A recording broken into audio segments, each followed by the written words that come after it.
ازيكم يا جدعان؟ فيديو جديد، وحشتوني قوي الصراحه. والنهارده جايب لكم فيديو مختلف تماما عن توبيك افلام اول مره نتكلم عنه. مين ما بيحبش افلام الرعب؟ افلام الرعب الصراحه من اكتر الحاجات المسليه، رغم ان انا ما بقدرهاش كجونرا يعني، او شايف ان هي ما فيهاش فن كفايه، ولكن ده لا ينفي تماما ان هي ممتعه الى اقصى حد. افلام بتتفرج عليها لوحدك بتستمتع بجو الخوف والاتموسفير اللي انت عامله لنفسك، وتتفرج عليها مع ناس برضو تستمتع بشكل ملوش حل. فانا النهارده جايب لك قائمتي الشخصيه لافضل 10 افلام رعب انا شفتهم في حياتي. كالمعتاد دي قائمه شخصيه، فده رايي انا الشخصي، ممكن تختلف معاه تتفق معاه، كلها اذواق. قبل ما نبدا ما تنساش اللايك والسبسكرايب عشان ده فعلا بيساعد، وجهز مشروبك الجميل ويلا بينا على القائمه. المركز العاشر مع الفيلم الاسترالي ذا بابادوك، انتاج سنه 2014.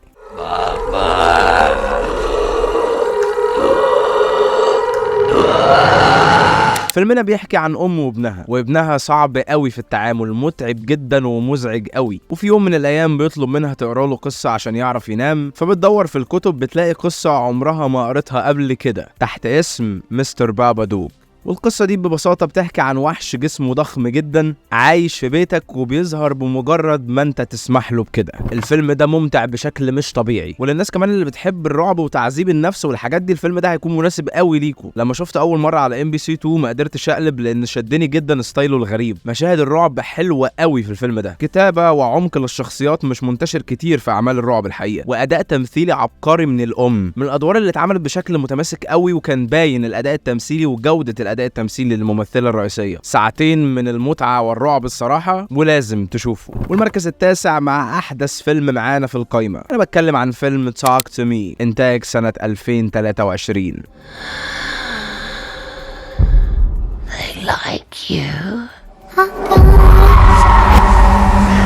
فيلمنا بيحكي عن بنت عندها علاقة مش طيبة وماضي مش لذيذ مع أمها، وجاية من خلفية صعبة حبتين. فبتقرر هي وصاحبتها في يوم كده من الأيام إنهم يروحوا حفلة للتجمع بتاع الشباب وكده، ومرة واحدة بيقوموا مطلعين إيد شكلها غريب جدا، تمسك الإيد دي وتقول Talk to me، ومبروك يا معلم أنت انتقلت لعالم الأرواح. الفيلم ده لما شفت البلوت بتاعته أو قريتها حسيت إنه تيبيكال أي فيلم رعب، ستيريوتايبنج مش طبيعي. عندنا أوبجكت ملعون ولو اتعاملت معاه هتبدأ تصيبك اللعنة وهكذا. ولكن لما شفت الفيلم ده جاني شعور مختلف تماما، يمكن عشان الوجوه الجديده وكلهم ممثلين جامدين قوي. لا فعلا في جوده في اختيار الادوار، وفي جوده في اداءات الممثلين الشباب دول. وكمان اللي عاملين الفيلم 2 يوتيوبرز اصلا، وانا كنت متابع جدا ليهم يعني، فاللي هو فاهم في روح كده في الفيلم باينه قوي. وانا بالنسبه لي القصه اللي ورا الفيلم هي الفيلم ذاته، من الحاجات اللي بتفرق معايا الفيلم اتعمل ازاي وجاي منين، حاجات كده بسيطه بتلمس معاك فاهم. والفيلم بصراحه معظم عناصره متكامله ومتماسكه، اخراج وتمثيل وسيناريو على اعلى مستوى، حوارات مقنعه مش مجرد عايزين نملى الفراغات لحد لما نوصل لمشهد الرعب. ولو انت شاب هتقدر فعلا تريليت مع مشاكل الشباب ومع كلام الشباب اللي موجود في الفيلم، مش ستيريوتايبنج شباب مكتوبين على ورق وعايزين نحولهم على ارض الواقع فهنبدا نقول الكلام الكول عشان نبدا نجذب شويه شباب. وده ما حصلش، لان الفيلم كان ذكي في انه يقدر يعرف فعلا الشباب مهتمه بايه وبتتكلم ازاي. فيلم متعوب عليه ويستاهل كده المتابعه وش يعني. في المركز الثامن الفيلم الامريكي اللي ما قررش يسال الدنيا فيها كام بلياتشو، انا بتكلم عن فيلم إت،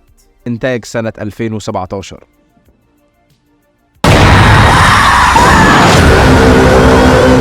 أحداث الفيلم بتدور في أكتوبر سنة 1988 في بلد صغيرة اسمها ديري، عشان نشوف حادثة اختفاء الطفل جورجي ونعرف إن وراه مهرج اسمه بيني وايز. فبنرجع لسنة 1986 عشان نكتشف إن اختفاء جورجي كان مجرد البداية، ولكن بيل أخو جورجي بيقنع صحابه إنهم يحاولوا يكتشفوا حل اللغز ده، وبنخوض معاهم صراع ملحمي في مواجهة المهرج بيني وايز. الفيلم متاخد عن رواية لستيفن هوكينج، واتعمل مسلسل سنة 1990 عن نفس القصة برضه. وأنا لا قريت الرواية ولا شفت المسلسل، انا شفت الفيلم وقعت في غرامه من اول ثانيه. بغض النظر عن الرعب والكلام ده، الفيلم حلو قوي يا جماعه، فيلم رعب محترم بيدور في زمن قديم، شخصيات الفيلم فعلا جميله، تكوين وبناء شخصيات الفيلم على مستوى رفيع يعني. من اول لحظه في الفيلم بتبدا تخش في الاحداث، مفيش فاهم مقدمات كتير، ومفيش اي لحظه ملل اثناء الفيلم. حاجه كمان مميزه وهي الساوند ديزاين، شغل محترم قوي يعني، شغل فاخر من الاخر. لا فيلم إت الصراحه من اعظم افلام الرعب اللي انا اتفرجت عليها، ومن افلامي المفضله بكل تأكيد.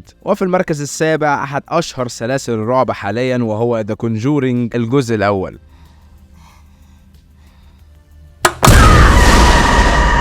فيلمنا قصته تيبيكال فيلم رعب. عيله بتروح لبيت جديد، والله قد ايه البيت واسع وكبير ورخيص، وبعد حبه بتبدا تحصل لهم بعض الظواهر الغريبه، فبيقرروا يستعينوا بالوارنز اللي هم زوجين بيحققوا في الظواهر الخارقه للطبيعه اللي زي دي. فيا ترى المغامره المليئه بالاشباح دي هتخلص على ايه؟ الفيلم من اخراج جيمس وان، اشهر مخرج رعب حاليا، واسمه يعتبر علامه جوده لاعمال كتير. انا فاكر اول مره شفت فيها الفيلم وحقيقي قلقت شويه، يعني خفت الصراحه، مش هكدب عليكم. يعني تمثيل حلو قوي، وزي ما قلنا ده مش منتشر كتير في افلام الرعب. ممثلين اطفال كويسين، وده مش منتشر اصلا في اي فيلم. الممثلين الاطفال هيفضلوا لغز بالنسبه لي كبير، عمري ما اعرف احله. يعني عجبني قوي الطريقه اللي تصمم بيها مشاهد الرعب، كانت ساعتها جديده ومختلفه وبتاع. فيلم حقيقي عباره عن تجربه ممتعه لازم تاخدها، يعني محتاج شويه فشار بس وتجمع شويه صحابك وعيش يا معلم. المركز السادس هيروح لاكتر فيلم خوفني في حياتي. هتقولي طب ليه مش حاطه في اول فيلم؟ عشان انا ببساطه الرعب بالنسبه لي مش هو المقياس الوحيد. انا بتكلم عن فيلم سينستر.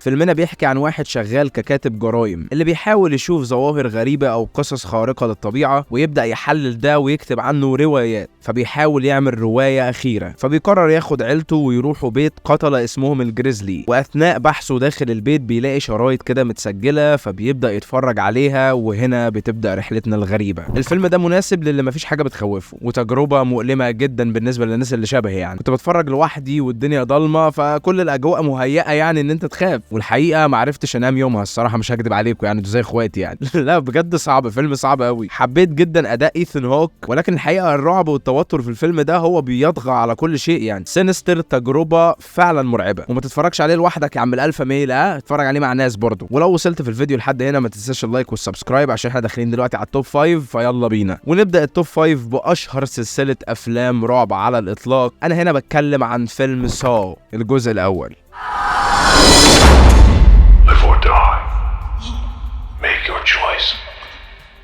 فيلم ساو بيحكي ببساطة عن اتنين بيلاقوا نفسهم محبوسين جوه حمام، وبيتعرضوا لشوية اختبارات من قاتل غريب الأطوار. هي دي قصة الفيلم. فيلم ساو غريب ومقزز ومرعب إلى أبعد درجة. الرعب هنا مش خضات وأشباح والكلام ده خالص. الرعب هنا هو الإنسان فعلا ممكن يعمل إيه عشان يحافظ على حياته. فيلم ساو بالنسبة لي هو درس فلسفي في طبيعة الإنسان عامة. أنا بحب الفايب الديستربنج جدا واللي مش مريحة بتاعت فيلم ساو. توتر من أول لحظة لآخر لحظة في الفيلم، متعب ابن اللذينه في الفرجه عليه يعني، ولكنه من الكلاسيكيات اللي انا برجع لها دايما. المركز الرابع هيروح لفيلم مختلف تماما، فيلم بارانورمال اكتيفيتي.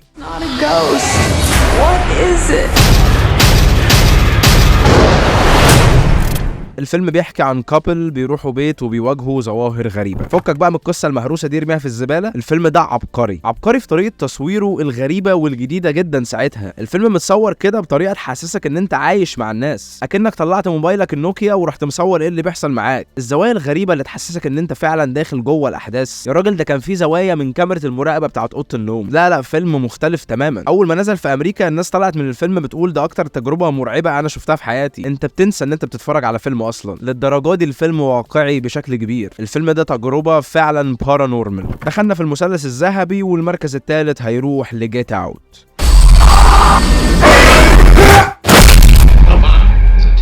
فيلمنا بيحكي عن كريس المتوتر اللي بيستعد عشان يروح يقابل اهل حبيبته روز لاول مره. سر التوتر ان اهل روز ما يعرفوش ان كريس افريقي اسمر البشره، ولكنها بتطمنه ان اهلها مش بيفكروا كده وما عندهمش مشكله خالص. وبمجرد وصول كريس لبيت اهل روز بتبدا الحوادث الغريبه. مش سهل ان انت تلاقي فيلم رعب نقديا تقييمه عالي، ويمكن ده اللي خلى الناس تهتم اصلا انها تروح تتفرج عليه. فاهم؟ بيقلبوا لقوا فيلم واخد على روتن توميتوز 99%. لا عايزين نشوف ايه ده. في نقاد ادوا له الدرجه النهائيه في كل حاجه. والفيلم اهم مميزاته بالنسبه لي مش الرعب، الفيلم ناقش العنصريه بطريقه عميقه جدا، مليان رسائل واسقاطات ومواقف ديستربنج وغير مريحه تماما. طول ما الفيلم شغال انت فعلا قاعد مش مرتاح. في عز ما الناس دي بتضحك وتبتسم وبتعامل كريس كويس، انت حاسس ان في حاجه غلط، في مصيبه جايه وانت مش عارف هي ايه وجايه امتى. لغه الفيلم الاخراجيه مميزه قوي من جوردن بيل، ستايل كان جديد ساعتها ومش مألوف خالص. وبنبدا نكتشف حل البازل ده قطعه قطعه لحد لما بتتكون قدامنا الصوره الرئيسيه. الفيلم كان مميز قوي لدرجه انه ترشح لجائزه الاوسكار كافضل فيلم في السنه. جيت اوت بصراحه تجربه فيلم عظيمه. نروح للمركز الثاني وهو واحد من اكتر افلام الرعب العظيمه، هيريديتاري.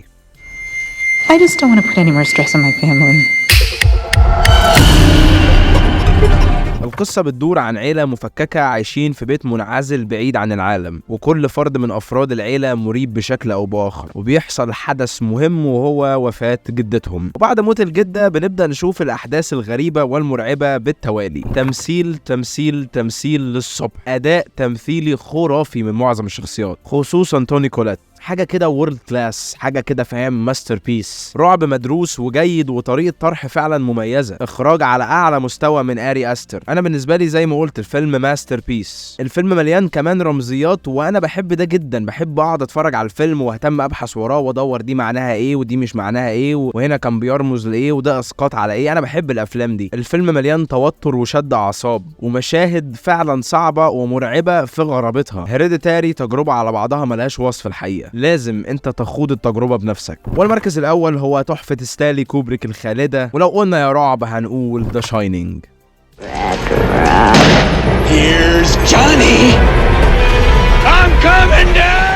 فيلمنا بيحكي عن عيلة بتروح لفندق في مكان معزول، وبتبدأ العيلة دي تشوف ويحصل معاها حاجات من أغرب وأبشع ما يمكن. الفيلم ده بالنسبة لي قصة تانية لوحده تماما، وهو فيلم الرعب المفضل بالنسبة لي عبر التاريخ. الفيلم ألهم جيل كامل من صناع الأفلام بعد كده. الفيلم أول ما نزل كان عليه خلاف كبير جدا، ناس تقول ده أحسن حاجة شفتها وناس تقول ده أزبل حاجة أنا شفتها، لدرجة إن الفيلم اترشح لجائزة أسوأ فيلم في السنة الرادسي. الفيلم مبني طبعا على رواية ستيفن هوكينج الشهيرة، اللي هو شخصيا عنده مشكلة مع الفيلم وعنده مشكلة مع معالجة الرواية دراميا في الفيلم. انا الفيلم بالنسبة لي متكامل. اخراج فانت عندك عم المخرجين كلهم يعني ستانلي كوبريك. تمثيل فانت عندك جاك نيكلسون يا معلم خلصانة. الدور بتاعه لسه ايكونيك لحد النهاردة. انا كل يوم ما بفتح اي سوشيال ميديا لازم هلاقي وش جاك نيكلسون في ذا شاينينج، سواء ميم مشهد من الفيلم، هو مؤثر في الكالتشر خلاص. انا لما بتفرج على مشاهد من الفيلم لحد دلوقتي جسمي بيقشعر والله. ولا تقول لي بقى اوفر ريتد ولا اندر ريتد، انا بحب ذا شاينينج. ذاتس ات. ولحد هنا يكون خلص الفيديو بتاعنا. ما تنساش كالعاده تسيب لي قائمتك تحت في الكومنتس لو مهتم يعني، وما تنساش اللايك والسبسكرايب والشير عشان ده فعلا بيساعد ان الفيديوهات توصل لاكبر عدد من الناس. لينك انستجرام وتيك توك موجودين تحت لو حابب تروح تعمل لي فولو، اتشرف بيك جدا. واشوفكم في فيديو جديد. سلام.